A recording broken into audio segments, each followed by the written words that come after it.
In this video, you will learn how to add a loading spinner to Base44. First, log in. Log into your Base44 account, sign into your Base44 dashboard, then open the project you want to edit. Go to your app's code editor, navigate to the file where your app initializes or loads content, e.g. index.jsx or app.js.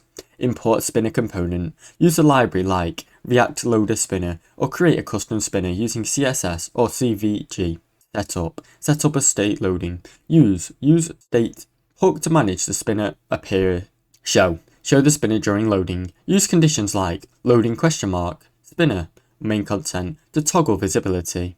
Update state when loading is done. Use effect on the data fetching logic to set loading to false once your app is ready.